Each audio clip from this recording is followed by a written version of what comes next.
দীর্ঘ ১৫ বছর পর বিজয় হাজারে ট্রফি খেলতে রাজি হয়েছেন ভারতের সাবেক অধিনায়ক বিরাট কোহলি। ২৪ ডিসেম্বর শুরু হতে যাওয়া ৫০ ওভারের এই টুর্নামেন্টে দিল্লির হয়ে খেলবেন তিনি। কোহলির খেলার বিষয়টি নিশ্চিত করেছেন Delhi district cricket association DDCA. Mizanur আশিকের আরও একটি রিপোর্ট। আবারও জাতীয় পর্যায়ের ঘরোয়া টুর্নামেন্ট বিজয় হাজারে ট্রফিতে মাঠে নামতে যাচ্ছেন ভারতের সাবেক অধিনায়ক ও তারকা ব্যাটার বিরাট কোহলি। সর্বশেষ ২০০৯-১০ মৌসুমে এই টুর্নামেন্ট খেলেছিলেন তিনি। এরপর আন্তর্জাতিক ক্রিকেটের ব্যস্ততায় ঘরোয়া এই আসরে আর দেখা যায়নি তাকে। দিল্লি ডিস্ট্রিক্ট ক্রিকেট অ্যাসোসিয়েশন ডিডিসিএতে কোহলির প্রত্যাবর্তন ঘিরে তৈরি হয়েছে ব্যাপক আলোচনা। দীর্ঘদিন পর ঘরোয়া ক্রিকেটে তিনি ফিরছেন, তাই ম্যাচগুলোর দিকে বাড়তি আকর্ষণ তৈরি হয়েছে দর্শক সমর্থকদের।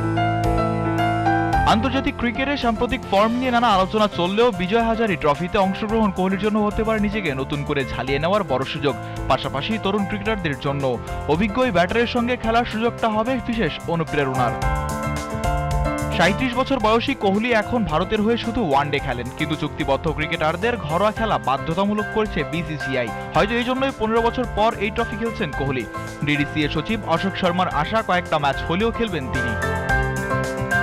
বিজয় হাজারে ট্রফিতে এখন পর্যন্ত ১৪ ম্যাচে ৬৮.২৫ গড়ে ১০৬.০৮ স্ট্রাইক রেটে ৪ সেঞ্চুরি ও ৩50 পেয়েছেন বিরাট। এবার ডি গ্রুপে দিল্লির প্রতিদ্বন্দ্বীগুলো হলো গুজরাট, সার্ভিসেস, সৌরাষ্ট্র, ওড়িশা, রেলওয়েজ, হরিয়ানা ও অন্ধ্র।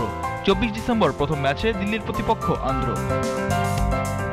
৬ ডিসেম্বর দক্ষিণ আফ্রিকার বিপক্ষে ওয়ানডে সিরিজ শেষে বিজয় হাজারে ট্রফিতে খেলার প্রস্তুতি নিতে পারবেন কোহলি। সেজন্য সময়ও পাচ্ছেন বেশ কিছুদিন। দিল্লির হয়ে কোহলির সর্বশেষ ৫০ ওভারের ক্রিকেট খেলেছেন ২০১৩ সালে এনকেপি সাউথ চ্যালেঞ্জার ট্রফিতে। Mizanur Ashik, GTV news.